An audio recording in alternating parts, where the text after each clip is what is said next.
The other thing I interviewed, it was record from the survivors that I had to translate to English and Arabic for them. And most of the survivors, and I think it's not something like surprising, most of them, their only demand was to get out of Iraq.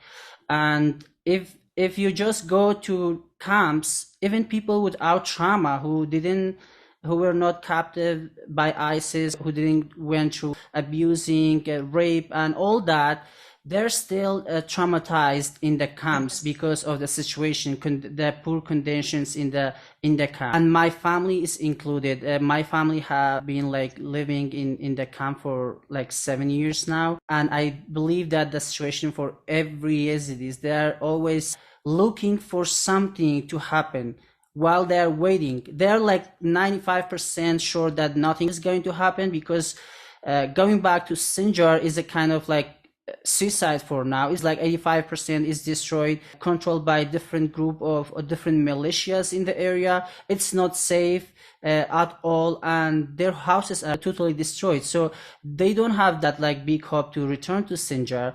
They don't have a hope to stay there because they are just living in tents, and they are also aware that they cannot escape to another country. If I was there, I would always look for some change, because there's no like chances to work, there's no freedom to travel. They're living in the small tents that are flammable, they could be burned any minute.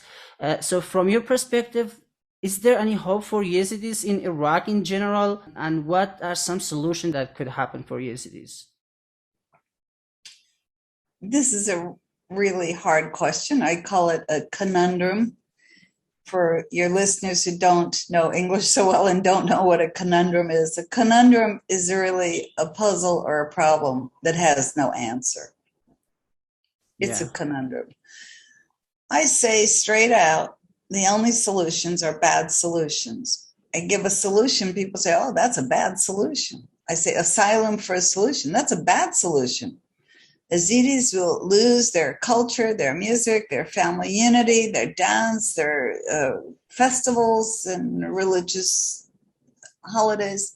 They'll lose all that. And I said, yes, that's right. They will. They will. Definitely they Yeah. will. Yeah. They said, that's a bad solution. Going to Sinjar is a bad solution. I think it's less than a month ago.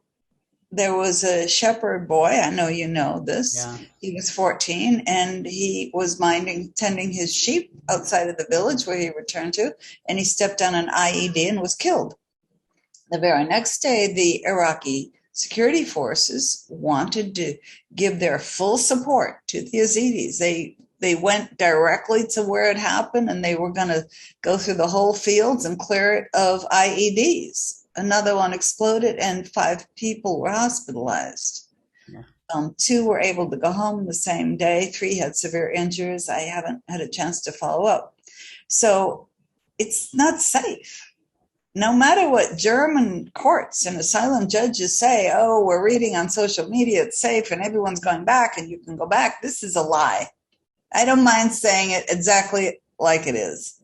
It's an outright offensive lie. It's not safe to go back. So why are Yazidis going back if it's so unsafe? Well, here's the other awful choice they have. They can live in a tent for another 5 or 10 years. On June 4th in Sharia camp, 350 tents went up in less than an hour, went up in fire in less than an hour, displacing, I guess about 200 families were displaced.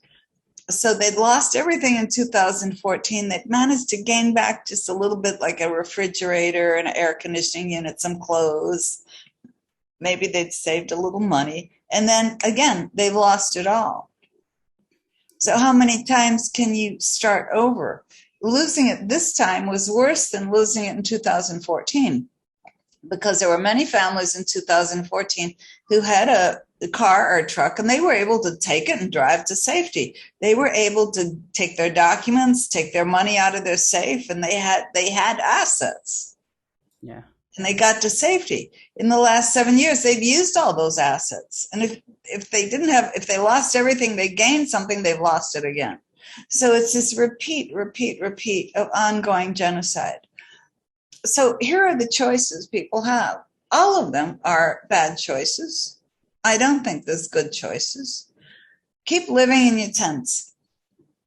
Try, if you're young, try to get your education, because education is going to open your future for you. I say try to learn a foreign language, French or German or English. It is going to open the doors to the world for you. If you only speak Kurdish or Arabic, it's going to be very hard for you to get out, manage to find friends to help you to get out. So that's it. You can stay in your tents. You can go back to Shangal, which is dangerous. Maybe you can't go back because your house was demolished. Or you can get asylum, which you can't get. Last week, about a week ago or 10 days ago, the country of Belgium recognized the Yazidi genocide. It was a very nice proclamation. I think, 3 days ago, July 15th, they voted on it, so it should be official now. I read it word for word. It's very nice. We're sorry for the Yazidis. We really want to help the Yazidis. There wasn't one line in that proclamation that said we're willing to give them asylum. No. We're sorry, but you can't come here. That is the fact of the world. So no good solutions. I was in Italy. I just came to Georgia 2 days ago. I was in Italy for 3 months, and I will go back. I was trying to investigate ways that possibly we could get asylum in Italy for the Yazidi families. And I met with an NGO called St. Egidio. They're a large international NGO, and they have signed agreements with countries, Lebanon and Belgium, for what they call humanitarian corridors. So if you could get from Iraq to Lebanon, or you could get to Belgium, they could get you asylum, or maybe even bring you from there to Italy. But you could get asylum. And we were going to try maybe with 3 families. So I prepared a list of an extended family. I think it was 15 names. And they actually had a sister living in Holland. So this was going to be perfect for them. I sent it to San Egidio and said, we've got bad news. The humanitarian corridor to Belgium is finished. And she was off to Lebanon trying to sort out the problems with the humanitarian corridor in Lebanon. It's like done. About, again, a week or 10 days, 1 or 2 weeks ago in Rome, I think it was June 10th in Rome, there was an international conference hosted in Rome to deal with what would the countries do now after ISIS was so-called defeated, officially defeated. I think there was acknowledgement that ISIS has gone underground. The ideology is really not defeated. There's cells and it's still dangerous. I think the countries did acknowledge that. But the outcome of that, which I'm seeing in all the media with all the different countries and their politics, is we're tired of the Middle East. We're done. We're done. Because next week after that, coalition's pulling out. This NGO, San Egidio, is not doing anything with the Middle East anymore. We're done taking people from the Middle East. And all these stories are popping up. So I think this is a result of a consensus with the Western countries in Europe. It's my guess, okay? But I'm seeing the signs of it, that they're weary of helping the Middle East. They're weary of immigrants. We just don't want to know about it anymore. So again, not a good future. Where does that leave Yazidis? Some Yazidis get out through family reunification. Yesterday, a family that I helped get their passports a couple months ago, they finally arrived in Holland yesterday because their sister's family already lived there, and they were able to apply through a legal means called family reunification. And thank you to the Netherlands, they honored it, and that family got to join them. And they posted a photo. It's a big, maybe there's 25 people in the 2 families reunited. So that's one method, family reunification. But I just don't see it because the countries have closed their door to asylum. not just Yazidis. What is it? 58 million, 63 million displaced people in the world. And people say, who are Yazidis? You know, Yazidis, a drop in the bucket. What about your family in trying to get them? What problems do you face? In what way do you have to get them? I think for my family, it's very complicated and it's a long process I had to go through.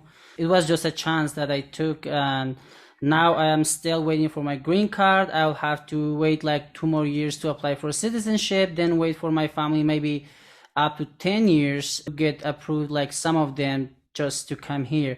But just understanding from your speech, it's just like it feels for me, and it's very sad for me and for my whole community that all the doors are closed. And I'm just remembering when I visited Israel, I went to Yad Vashem, the Holocaust Museum, and I just look at all these documentation from the families who were lost at the Holocaust, and it took so long to the world to recognize what's happening to the Jewish people and to recognize the Holocaust. And at that point, they said never again. So I told my friend who was also a journalist that they were saying never again, but they just let that happen again to the Yazidis. And at this point, from your speech, I see that there's like a very tiny humanitarian help, like bringing few families to Belgium, or like Belgium passed that resolution to support the Yazidis, I think to provide the resources to rebuild Sinjar, to support the survivor of the genocide. So there is recognition of the Yazidi genocides in Europe and even US, but they are not doing anything to save the Yazidis. Like they're just basically leaving Yazidis to face whatever they face. And as a result, like if you just go back to the history, Yazidis as a unique and as a minority in the Middle East who are non-Muslim, they used to be like 100,000 in Syria, in Turkey, and now we have only like few families in Syria and Turkey and Iran.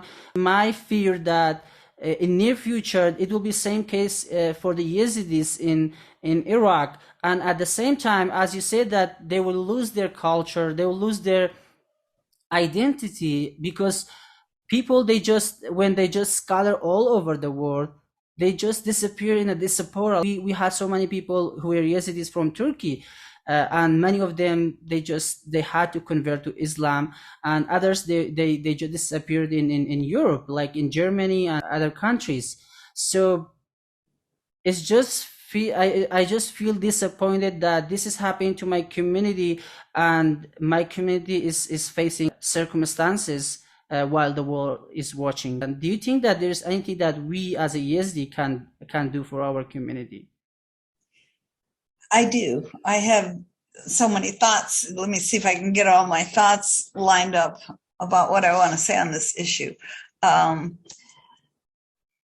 There's some NGOs, and we try to raise money. I try to raise small amounts of money to do some small projects. There are bigger NGOs, and it's hard to raise money from Yazidis. Yazidis are not contributing. Some are, but most aren't. And I'm talking about the ones who got asylum or got asylum in 1980. You know, they're 40 years old, 50, 60 years old. They've got jobs, houses, cars. But I'm more forgiving toward them than maybe you are as an Yazidi, because I feel they probably are contributing, but they're contributing directly to their families. Yeah. And probably you're doing the same. You have a little bit of money, you're not making much at a job, but you have a little bit, and what little bit you have, you're going to send to your family by Western Union. Yeah.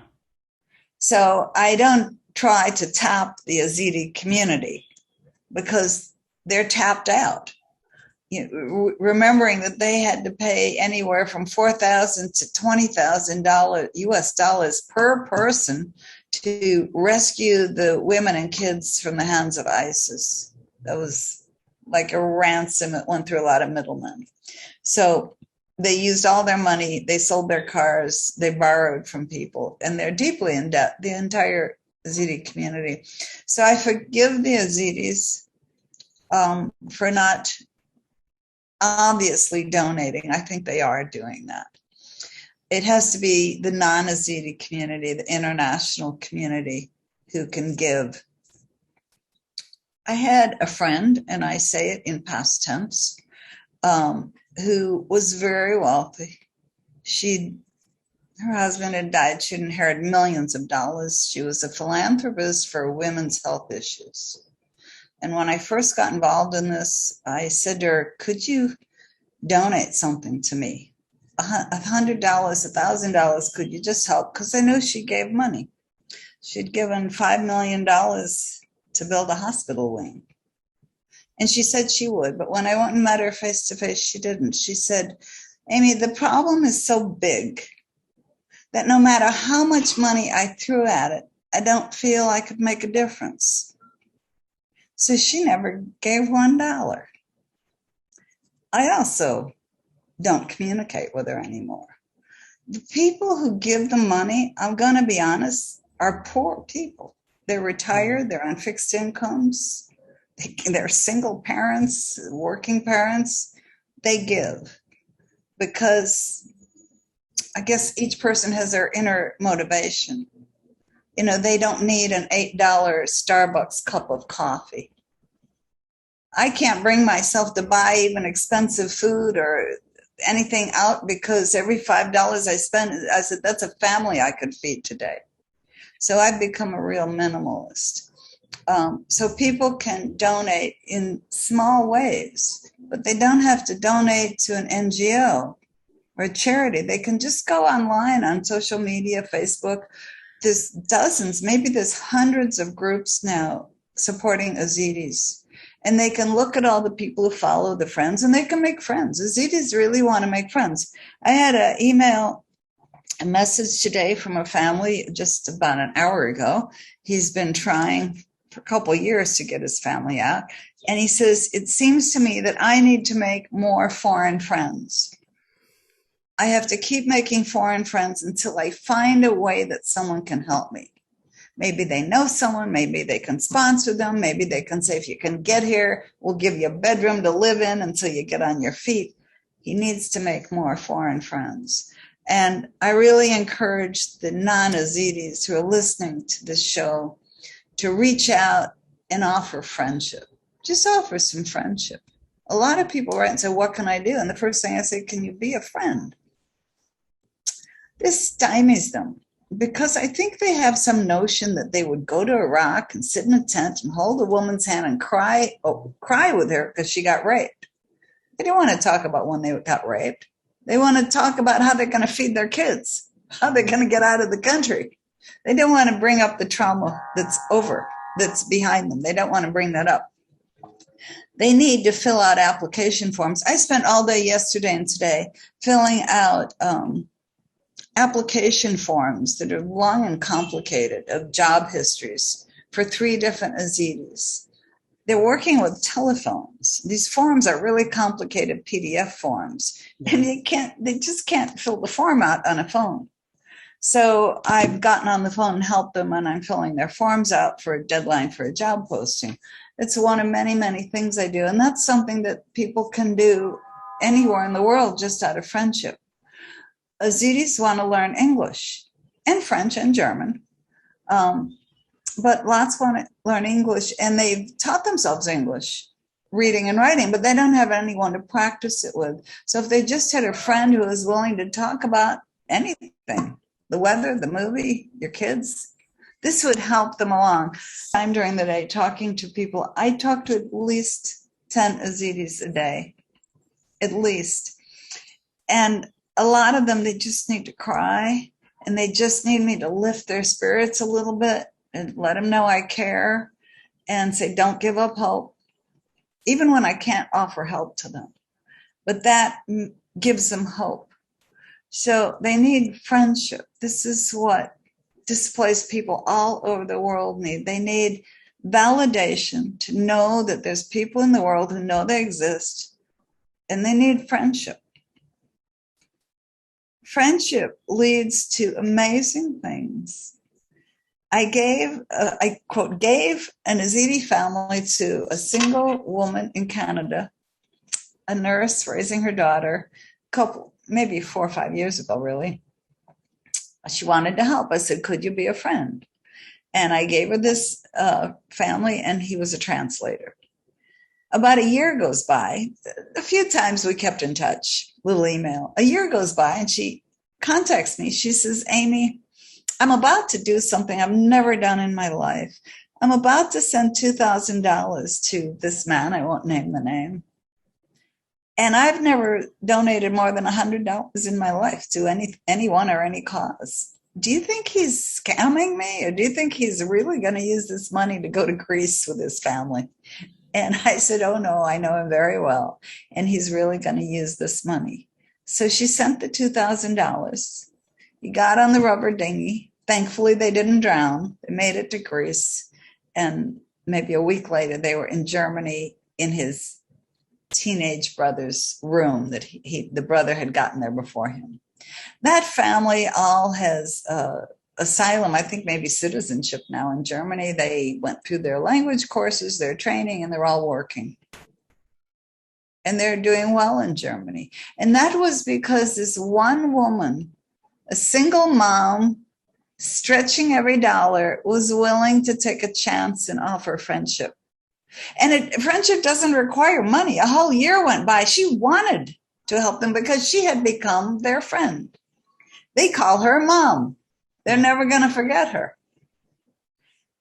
That's what friendship can do. It's a very, very powerful thing, friendship. That's why I can't leave the Yazidis. I'm not helping these people. I'm helping my friends. I'm helping my friends. There was a woman called, sorry, I forget her name, Kyla Muller, I think, a young American woman from Prescott, Arizona. And before ISIS entered Iraq, she decided, I think she was 19 or 20, she was very young, she went to Syria. She'd been reading about the terrible things happening to people in Syria, and she wanted to go help, and she did. And she got captured. She was held by al-Baghdadi, the head of the ISIS caliphate. Yeah. She was his trophy, an American woman. She did get killed in an airstrike. But before she got killed, she went back to visit her hometown, and she spoke to a community group like the Kiwanis of the Chamber of Commerce. And a friend, someone who became my friend, was retired and was in that group. And he'd never heard of Yazidis. He said, if this young woman can risk her life in Iraq, in Syria, then I can certainly donate some money to help. He contacted me through an article I'd published because he didn't want to give to an NGO and the money would just vanish into salaries. So he said, I want to give $5,000 to these women who've been raped. I said, okay. It took a long time, a few months, because Western Union has a banking embargo. Thank you to the US for the banking embargo. And they can't send money more than $2,999 to Iraq. So that was the limit, and he sent it. And I wasn't there at the time. I was in my home in Barbados. But I got one of my translators there to receive the money. And he got a team of people, and he put together a list of 35 names of women who'd come back from ISIS. Nadia Murad, the Nobel Peace Prize winner, was number 3 on that list. I think we were the first people to put some cash in her hand. And we gave, it was $80 US to 35 women. And after he did that, and we showed him the pictures, he felt like he'd really done something. He donated $20,000 over the next 5 years. And he was not a wealthy man. He was retired. His house was paid for. He had money that came in every month off investments. He said, I'm not rich, I'm not poor, but I really don't need so much every month. And every month, he donated hundreds or even thousands of dollars until he died. Stan, he didn't like to have his last name known. He went by the nickname Easy, and I write about him in my book. So if we had more people like Stan who said, I can make a difference in a few people's lives instead of my other rich, unnamed former friend who said, no matter what I spend, it won't make a difference. If we had more stands, the world would be a better place. I totally agree with you. People could just help one person, just each person, every single displaced person needs a friend who will help them solve problems.